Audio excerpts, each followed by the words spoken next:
Leadership without a defined mandate becomes activity without impact. Middle managers in particular get squeezed by pressure from above. If you don't define the challenge, you'll focus on solving the wrong problem. Phase 1 is about understanding what you've walked into before you try to change anything.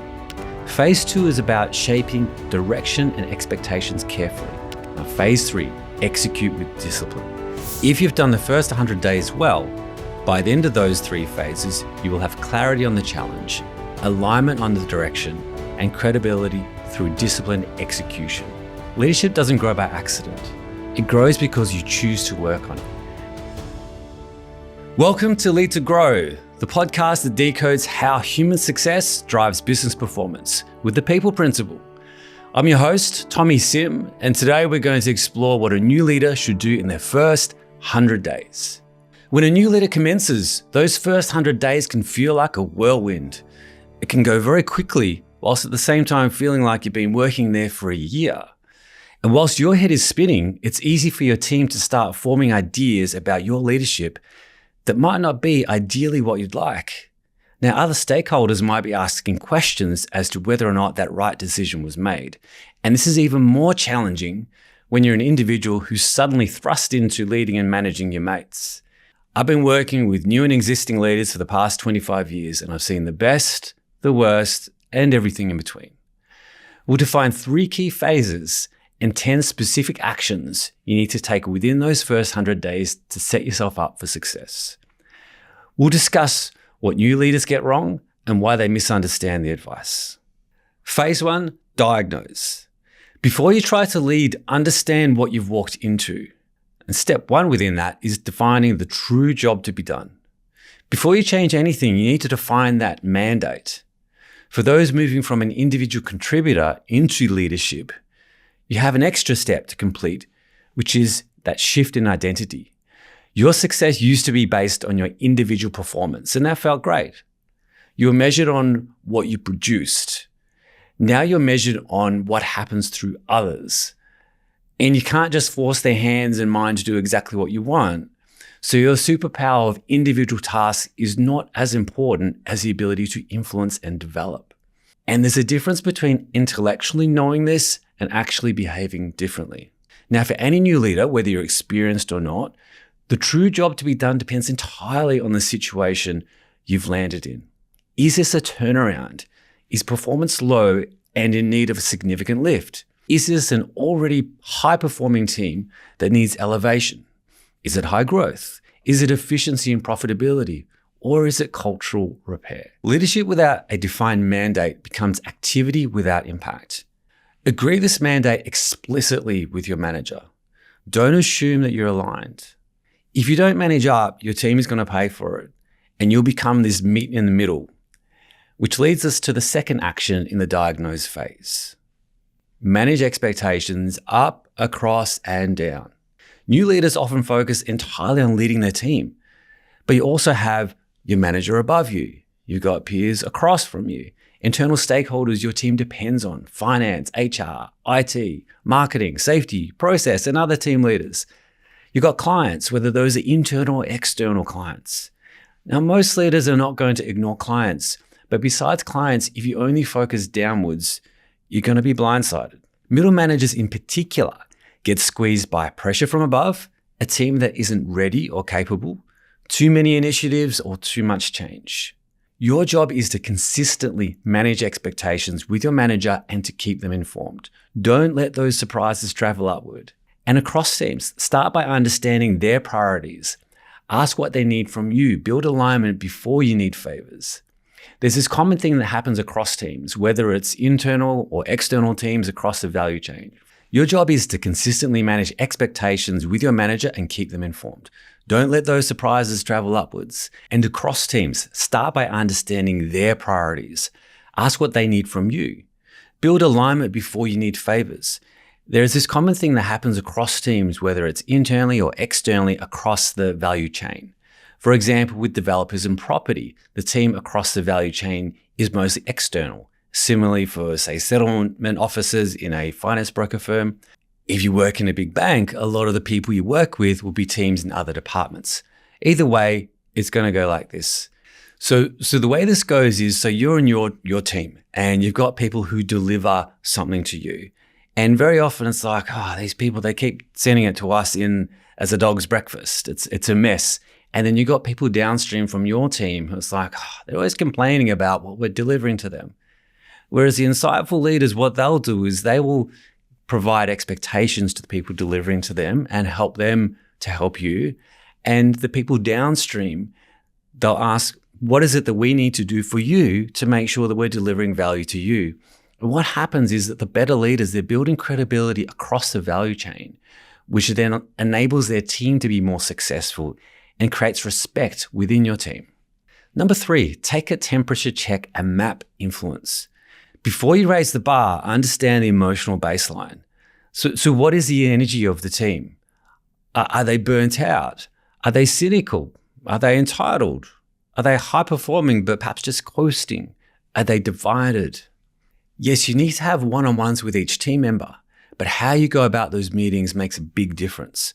Observe the team. Learn what happens. We'll talk about your meeting structure later, but one question that is always powerful to ask in your monthly one-to-ones is, on a scale of 1 to 10, what is your level of enjoyment and fulfillment at work right now? And they give whatever score they give. And then you ask, what are the good things that get it up to that number? Explore that for a while. Then ask, what holds it back from being a 10? If you ask this question monthly, it really helps you to get a gauge on how people are feeling and what's driving it. You can also work towards getting those numbers in the right direction.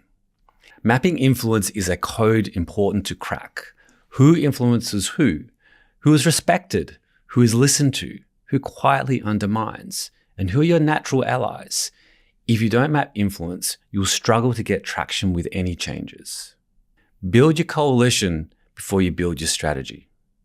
Phase 1 is about understanding what you've walked into before you try to change anything. Now, by the end of phase 1, you will have clearly defined the true job to be done in the leadership role, whether it's a turnaround, elevation, growth, efficiency, cultural reset, or a mix of these. You will have aligned expectations with your own manager, so you're solving the right problem. You will have identified where you need to manage expectations up, across, down, not just within your team. You've taken a temperature on the team's emotional baseline, energy, motivation, cynicism, fatigue, capability. You've built an initial understanding on what's working well and what isn't. You've drawn a map of influence within the team and across the organization. You've identified who your natural allies are and who you'll need to win over. You've started building your early coalition of support internally. You've begun building relationships with key internal partners, finance, HR, IT, safety, marketing, other team leaders. You've avoided the trap of making early changes before understanding the system. Now let's go to phase 2, which is define and align. So now you're starting to shape direction carefully. Step 4, be clear what you're about. Write down what you represent as a leader.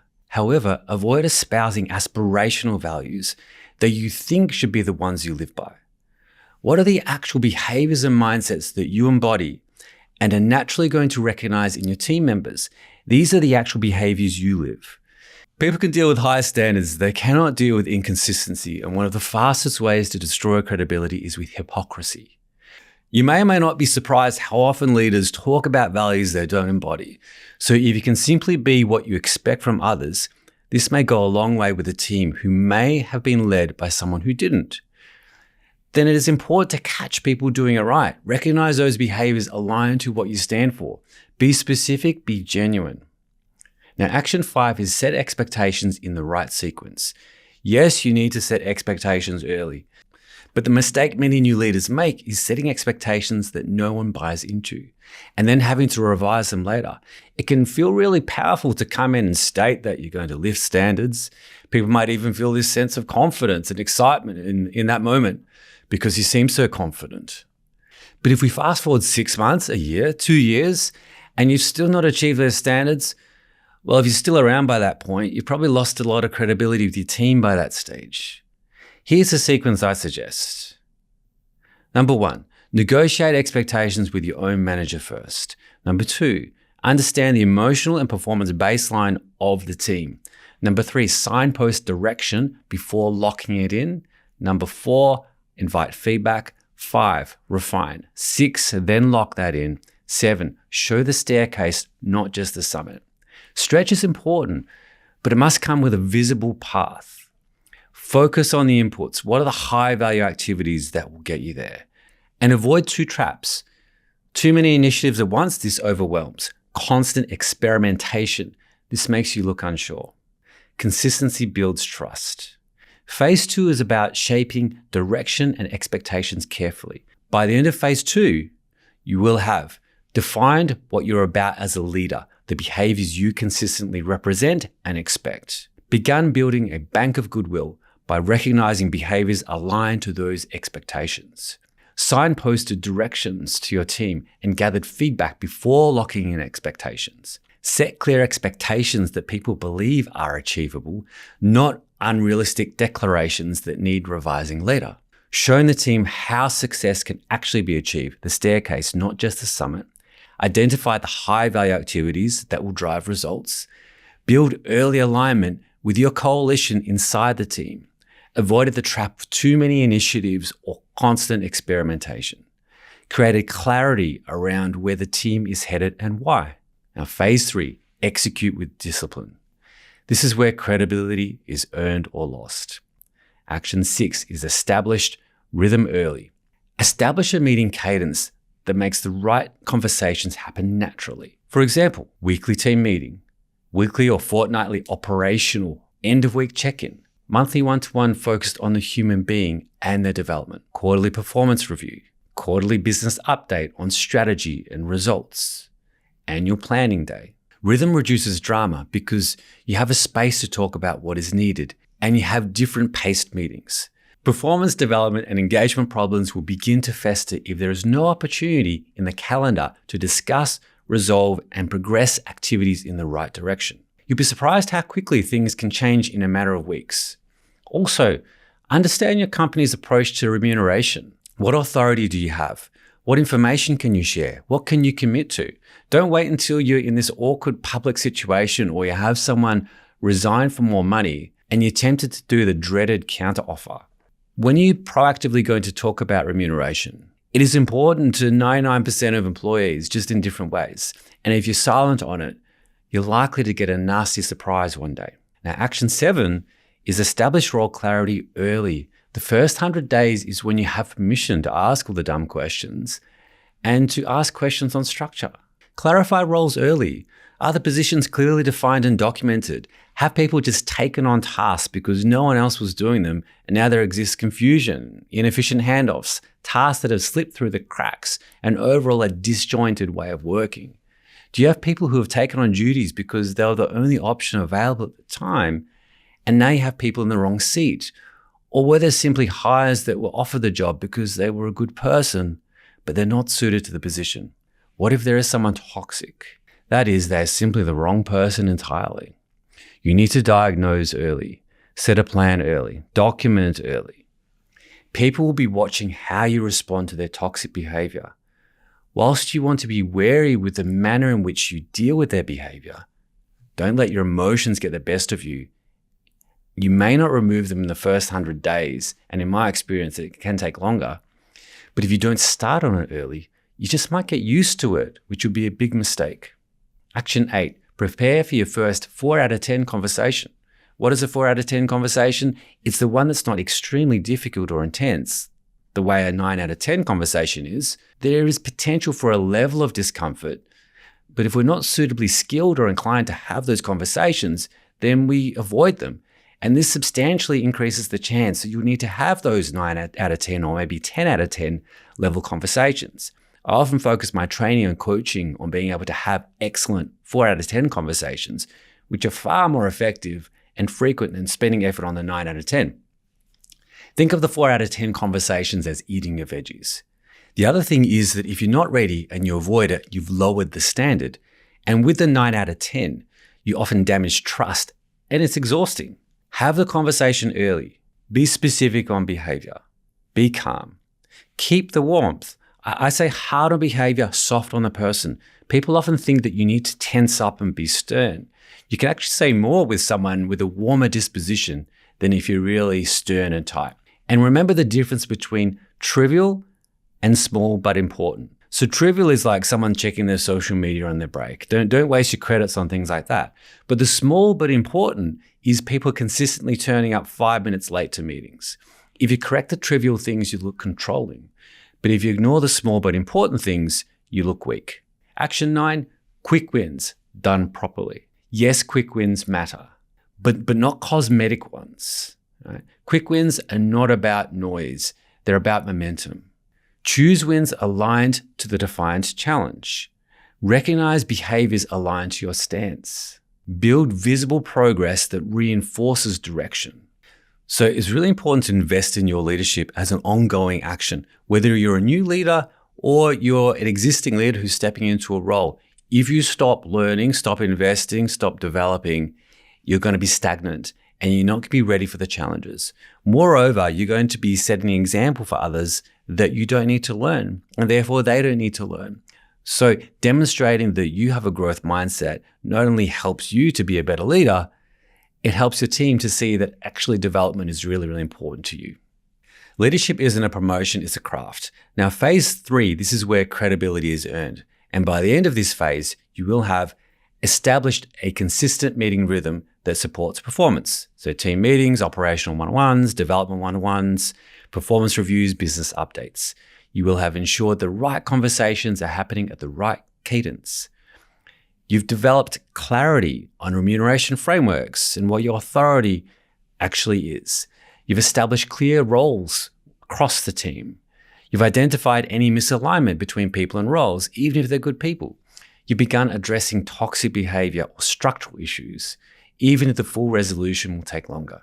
You've demonstrated that you're willing to have 4 out of 10 conversations early and constructively. You've built credibility by addressing small but important behavioral signals whilst avoiding trivial battles. You've delivered a few meaningful quick wins that reinforce direction and build momentum. You've begun investing deliberately in your own leadership development. If you've done the first 100 days well, by the end of those 3 phases, you will have clarity on the challenge, alignment on the direction, and credibility through disciplined execution.